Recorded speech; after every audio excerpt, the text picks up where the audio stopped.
Hello, welcome to the second episode of Jumix at 5. Before we even start, I would like to say thank you to everyone who have been listening to our first episode and providing us with very constructive feedback. Of course, the most feedback that we've received is our audio quality is toot. So hopefully in this podcast, you'll listen to better quality audio. And so we'll start with, of course, what is after 5 at Jumix.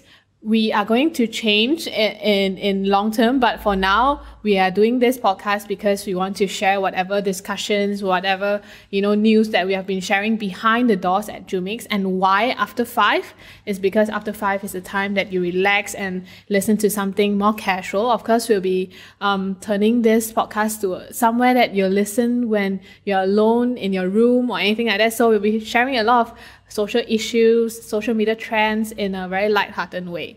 So my name is Deanna and I'm San Steele here. So today, Sans, today we're going to talk about a very interesting topic that everyone can relate to. But in our previous episode, what did we share? Okay, so let's have a quick recap on whatever we have discussed in the past episode. So the past episode, our title was Instagram removing number of likes on their platform. So the points we have talked about is how vanity metrics are affecting us now as a user and also as a marketer, and also what are the mental health issues and social pressure have been affecting everyone after the number of likes has been removed, and also how is this activity affecting the privacy issues on people and all of those bots and fake profiles and follow services have been getting rid of the platform because of the changes. And of course, there are two sides of a coin. The first part of the thing is that the pros of removing the like is that now you can see more of your following posts. The people that you actually interact with and engage with, you will see more of their posts. And there are less pressure on Instagram for having a perfect life. So you don't really need to create a perfect life on Instagram based on the number of likes, right? Having this activity also make Instagram a better community because people actually come to Instagram with intention. They actually come to interact with each other instead of just fighting for the numbers of likes. And of course, there are cons of removing the likes as well. For example, content creators, KOLs, influencers may now need more time to get used to what they are doing and how they strategize their content in the future. And it also take more time for people like us, for marketers to find their perfect influencer to do our campaign, right? So what are we going to talk about in this episode, Diana? Okay, before we actually continue with the next episode, I have to give a heads up. We don't see any changes on Instagram yet. They are not privatizing the likes, but of course, if they are, the previous episode will be a very good place for you to strategize your post. But in this episode is something that you can use or do it right now and beyond and future, okay? So today we're going to share how are we going to grow our Instagram in 2020. Of course, we know there are a lot of changes on Instagram every day, okay? We see a lot of different things like the activity activity tab on Instagram just removed in, like there's no heads up or anything, and then it is removed, right? So all these kind of things is very unpredictable. So the tips that we're going to share today, it's not about what is the algorithm like today and now. It's about how you're going to do it even with the algorithm changes and updates that are going to be on the application, okay? So 4 fundamental ways that you go to every platform, you go to YouTube lah, you go to radio lah, you go to any general advice from any professionals, they will tell you these 4 methods, okay? Listen up. First is to be consistent. Yeah, you have to post, a lot every day. You have to post at, certain time and all that. Okay, this is the first one. Second one, produce great content. Wow, this is very vague. Like, what is great, right? So in this episode itself, we are going to share what is great. And then the third one would be comment on pages and do giveaways. So been there, done that. We have done that for our own page, our client's page, and we could see what is the real effect and what benefits we get. So how to actually filter out and how to actually narrow to a more effective way of doing that. And the last one is find viral content and grow your profile. Okay, viral content to me and you is different, right? For me, I might see dogs and puppies and cats that are viral, but for you, it may be something else. So how to actually create viral content in your niche? So Sense, tell me whatever that is that you have for the tips. Okay, so the first tip I want to put out is that you have to use more Instagram stories. Okay, I think not many people know about this, but Instagram stories actually get more engagement as compared to whatever you put on the newsfeed. It's because they are very time sensitive. Because Instagram stories only last for 24 hours and then they'll be gone forever, right? And 70% of Instagram stories are actually watched with sound as compared to Instagram feed, which people usually watch the video with the sound turned off because you have the setting that you can actually just scroll through your newsfeed with all the videos turned off. I mean the sound turned off. Because Instagram story also have more interactive features like asking questions, starting a poll, add countdown, and you also add those funny GIF images. And all these will prompt people to actually take action instead of just a normal newsfeed post, which is basically just showing the world whatever you have and whatever you want people to see, right? And on top of that, the second thing I want to say is that videos will definitely dominate your newsfeed and the stories. So the tip here is to produce more videos instead of just images. And if you know about this, Instagram TV is set to compete with YouTube. So they are definitely going to invest more exposure to Instagram TV to their users. Like just look at how your newsfeed now have all those Instagram TV videos screen into your newsfeed right now. They are pushing all the Instagram TV videos onto your newsfeed. Previously, you have to actually go to Instagram TV section to view the videos, but right now they are pushing all those videos into your newsfeed as well. It's because people spend more time watching videos than just pictures. So if you are investing your time in producing videos, I would say it definitely will be more worth it than just using plain old images all the time. And Deanna, how about you? What kind of tips do you have in your mind to share with our people? It's interesting how you did mention to use more IG stories, because for me as a user and also for a marketer, I did realize every time you take up your phone and go to Instagram, the first thing you do is go to your stories first. You don't usually scroll. You will look at your stories first, right? So in this case, we do see the demand in it. So for you as a brand or as a personal profile, fully utilize your IG stories, which I think is very, very useful. So what I want to share is pretty simple. When you look at IG, look at it as a platform to perform.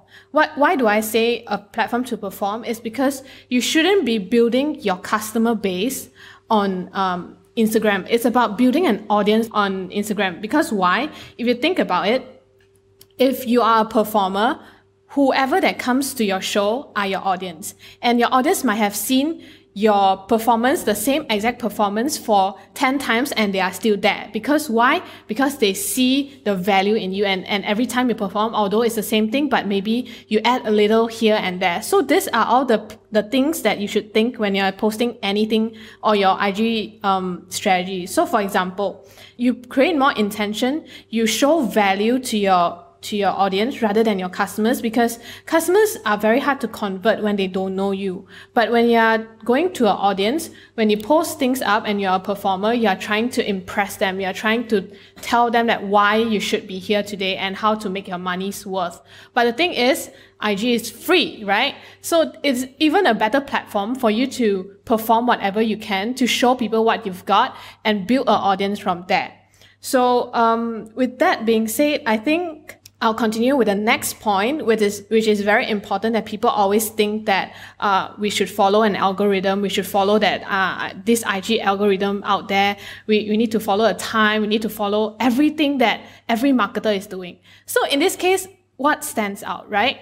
For us as marketers or for us as users, we should understand that we shouldn't let the algorithm control us. Rather, we should control the algorithm. Because what is an algorithm for? So basically, in my term, an algorithm is created for the AI to better understand the platform. Are we AIs? We are not. So we should go against the algorithm, post whatever time we want, post whatever thing we want as well, even if it's a 1-minute video or a 1-minute video but 10 slides or anything like that. It's fine. You know, it's your platform. You should do whatever you like to do.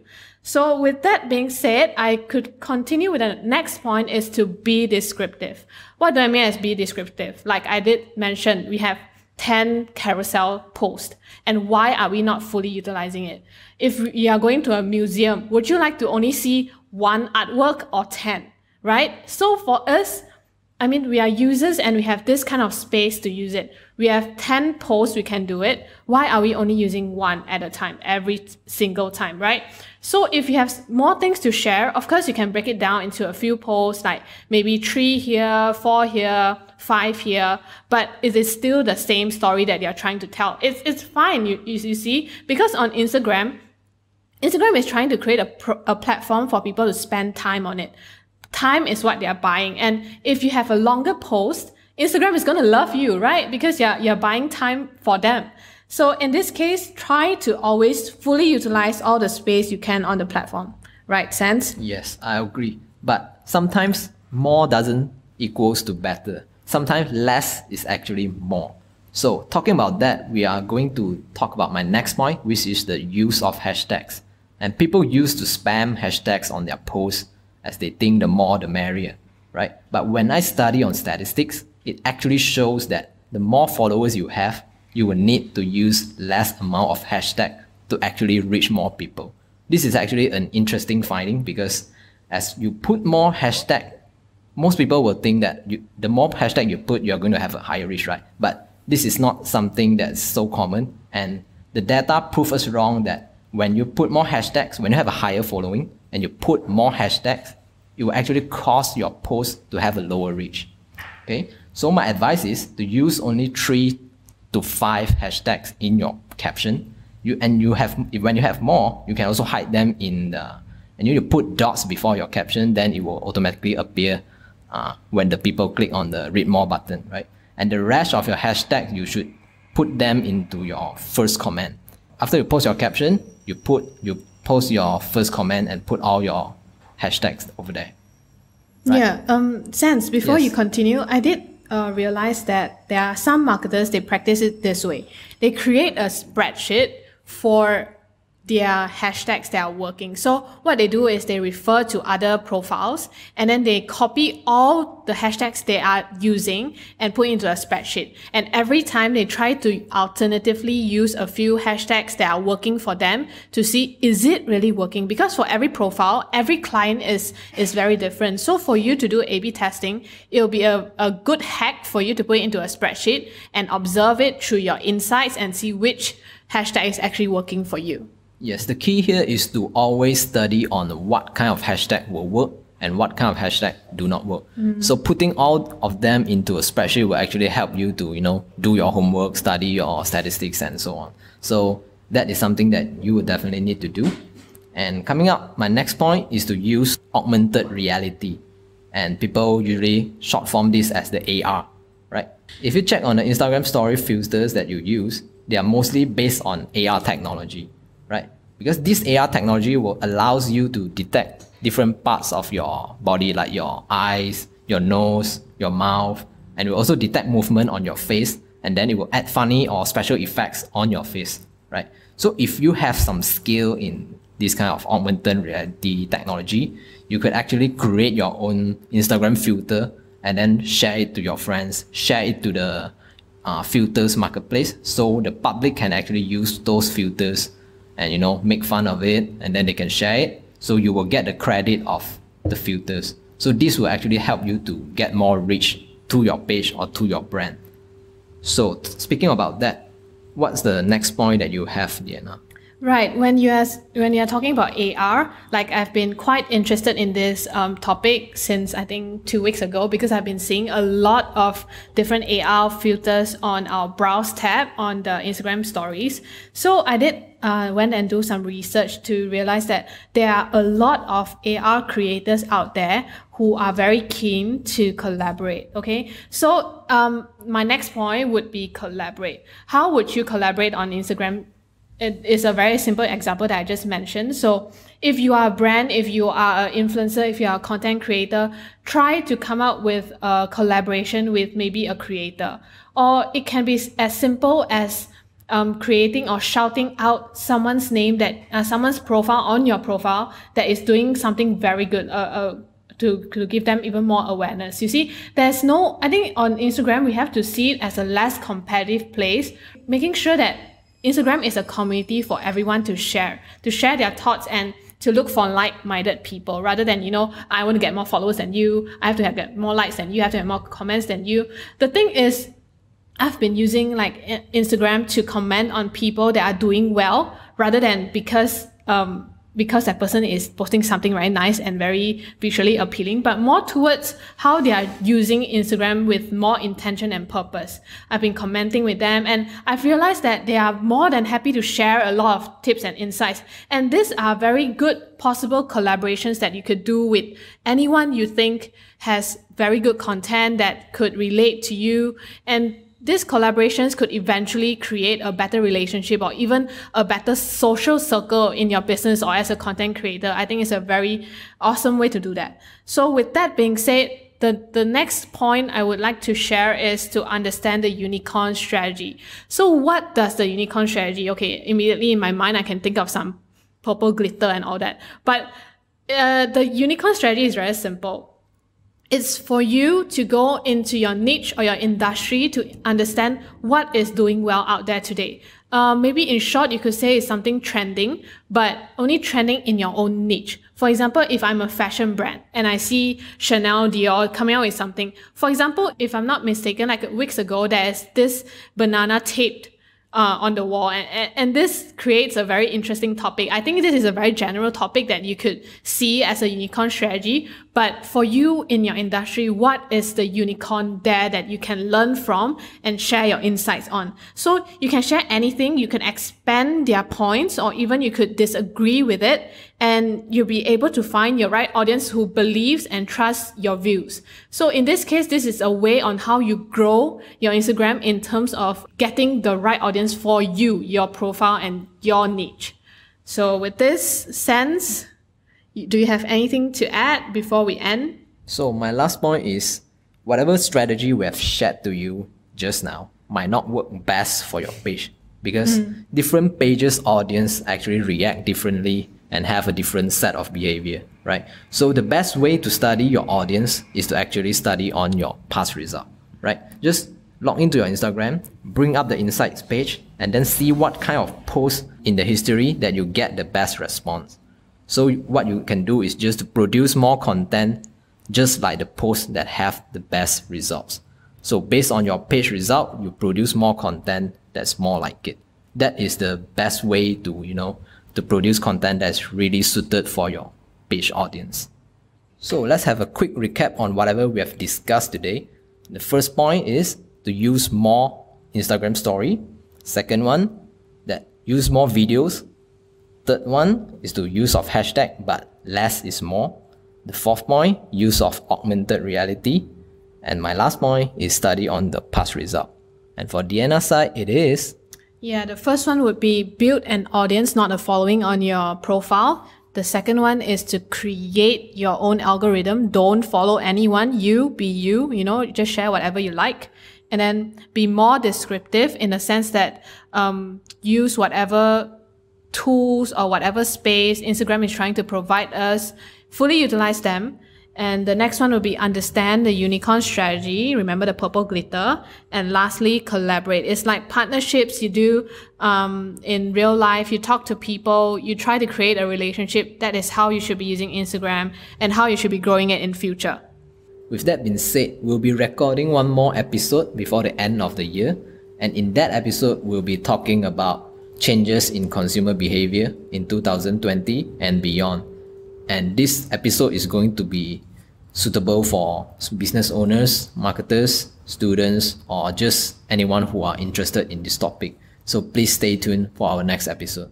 Yeah, we have been reading up a lot of reports, like 20 to 30 pages reports, to actually understand what is the general idea of what are the trends going to be, or what are the changes are going to be that you can add into your business or your marketing campaign. So With that being said, before we even end this episode, I could realize that we have been being too intense in talking lah, huh?